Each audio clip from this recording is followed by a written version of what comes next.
Business history में कुछ लोग ऐसे होते हैं जिनके डिसीजंस आमतौर पर उनके टाइम में काफी इरेशनल लगते हैं। इनफैक्ट उनके कॉम्पिटिटर्स उनका मजाक उड़ाने लगते हैं, एक्सपर्ट्स उनके डिसीजन को लेकर डिसएग्री करने लगते हैं और इन्वेस्टर्स उन्हें क्रिटिसाइज भी करते हैं। लेकिन जब उन डिसीजंस के लॉन्ग टर्म कॉन्सिक्वेंसेस सामने आने लगते हैं तो वही डिसीजन ऑर्डिनरी नहीं बल्कि विजनरी लगने लगता है। जी हाँ, आज हम बात करने वाले हैं जेफ बेजोस की, जिनकी कैरियर इस पैराडॉक्स का सबसे पावरफुल एग्जांपल हो सकता है। जेफ बेजोस ने अपने लाइफ में काफी ज्यादा एक्सपेरिमेंट्स करने के लिए कई डिसीजंस लिए जो शुरुआत में तो काफी अनरीजनेबल लगते थे, लेकिन समय के साथ उन डिसीजंस ने जेफ बेजोस को एक स्ट्रेटेजिक मास्टर स्ट्रोक बना दिया। But wait, strategic master stroke कोई इंसिडेंट नहीं होता बल्कि इसके पीछे कंप्लीटली एक थिंकिंग प्रोसेस होती है। शायद जेफ बेजोस को समझने में हम एक गलती कर सकते हैं कि हम उनके सक्सेस को इंटेलिजेंस का रिजल्ट मान लें, क्योंकि इंटेलिजेंस उनके लाइफ का एक हिस्सा हो सकता है बट असली खेल उनके माइंड के थिंकिंग प्रोसेस में थी। जेफ बेजोस ने अपने माइंड में एक ऐसा फ्रेमवर्क तैयार करा था जिससे कि दुनिया की प्रॉब्लम्स उन्हें अपॉर्चुनिटी दिखती थी। बट बेजोस के माइंड की ये फ्रेमवर्क की शुरुआत किसी $1 बिलियन कंपनी या $1 बिलियन आइडिया से हटकर एक रैपिडली चेंजिंग वर्ल्ड से हुआ था। 1994 जब इंटरनेट एक नई टेक्नोलॉजी था, जेफ बेजोस सहित पूरी दुनिया के लिए एक बहुत बड़ा इंटरेस्टिंग इन्वेंशन था। बट जेफ बेजोस ने इस चेंजिंग ड्यूरेशन में एक चीज नोटिस की कि इंटरनेट इन्वेंशन और लोगों के इंटरेस्ट तक ही नहीं बल्कि लोगों के लाइफ स्टाइल में भी अनप्रेसिडेंटेड स्पीड से बढ़ रहा है। अब बेजोस के लिए ये चेंज ट्रेंड नहीं बल्कि एक स्ट्रक्चरल शिफ्ट बन चुका था। उनके अंदर एक सवाल से अब खलबली मचने लगी कि ये बदलाव अगले 10 इयर्स में कैसे लोगों के बिहेवियर पर एक बड़ा इम्पैक्ट क्रिएट करने वाली है। और जेफ ये भी सोच रहे थे कि ये बदलाव उनके लिए एक अपॉर्चुनिटी कैसे साबित हो सकती है।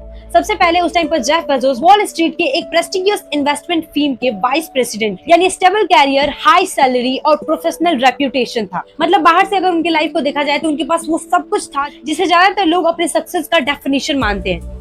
बट जेफ बेजोस ने अपने एक आइडिया के लिए सब कुछ छोड़ दिया, मतलब सब कुछ छोड़ पागलपंती से भरा एक ऐसा डिसीजन लिया। एक्चुअली मेरे लिए नहीं बल्कि लोगों के लिए पागलपंती था, क्योंकि डिसीजन का ऐसा रुख जहाँ रिस्क नहीं बहुत बड़ा रिस्क हो, वो भी एक ऐसी आइडिया के लिए जिसका पॉजिटिव या एक्सपेक्टेड आउटकम दूर दूर तक नजर नहीं आ रहा था। समथिंग लाइक लोगों के लिए एक फाइनेंशियल सुसाइड था। लेकिन जेफ के डिसीजन का बहुत बड़ा आउटकम Amazon कंपनी थी, एक ऐसी कंपनी जिसने ना सिर्फ ऑनलाइन शॉपिंग को रीडिफाइन किया बल्कि क्लाउड कंप्यूटिंग, लॉजिस्टिक और डिजिटल कॉमर्स जैसे सेक्टर्स पर गहरा इम्पैक्ट क्रिएट किया।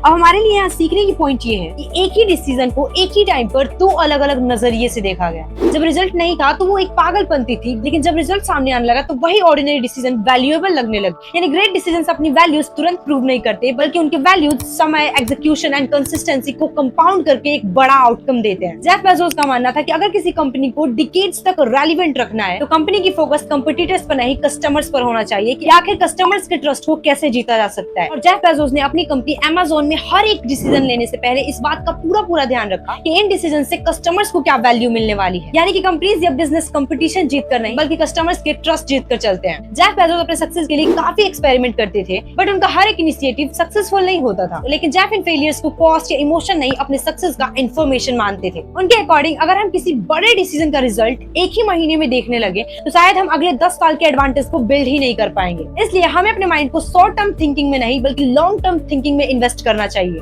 जेफ बेजोस की लाइफ की सबसे बड़ी और सबसे पावरफुल फिलॉसफी थी इट्स ऑलवेज डे वन। अरे रुको, इसे मोटिवेशनल लाइन समझने की गलती मत करना, क्योंकि ये लाइन Amazon जैसे बिग ब्रांड के लिए एक ऑपरेटिंग प्रिंसिपल है। जेफ बेजोस कहते हैं कि जिस दिन कोई कंपनी ये मान लेती है कि हम सक्सेसफुल हो चुके हैं उसी दिन से उसका ग्रोथ धीरे धीरे रुकना शुरू हो जाता है। उनके अकॉर्डिंग सक्सेस अक्सर कंपनीज को केयरलेस बना देती है। कंपनी कस्टमर्स को कम सुनने लगती है, वो नए नए एक्सपेरिमेंट से बचने लगती है और अपने पुराने सक्सेस को ही अपने फ्यूचर की गारंटी मान बैठती है। जेफ के अकॉर्डिंग डे वन का मतलब था हर नए दिन को उसी क्यूरियोसिटी, उसी अर्जेंसी और लर्निंग माइंडसेट के साथ स्टार्ट करनी चाहिए जैसे कि आज ही हमने अपनी लाइफ की जर्नी की शुरुआत की हो। उनके लिए कॉम्पिटिटर कोई दूसरी कंपनी नहीं बल्कि कॉम्पिटिटर था कॉम्प्लेंसी। वो सोच जो किसी इंसान या ऑर्गेनाइजेशन को ये यकीन दिलाता है कि सक्सेस के बाद सीखने, बदलने, एक्सपेरिमेंट या इवॉल्व होने की जरूरत ही नहीं। और इसीलिए Amazon के अंदर डे वन सिर्फ एक स्लोगन नहीं बल्कि हर एक डिसीजन को चैलेंज करने का प्रिंसिपल था। अगर हम इस पॉइंट पे नोटिस करें तो सक्सेस कोई ट्रॉफी नहीं जिसे एक बार जीत कर सेल्फ पर सजा दिया जाए, बल्कि सक्सेस एक प्रोसेस है जो हर दिन हमसे नए स्टैंडर्ड्स, नए डिसीजन और नए एक्सलेंस की डिमांड करता है। जेफ बेजोस की थिंकिंग हमें एक और बात सिखाती है कि अनसर्टेनिटी के बीच भी हमें एनालिसिस को नहीं छोड़ना चाहिए, सक्सेस मिलने के बाद भी हमें क्यूरियोसिटी नहीं खोना चाहिए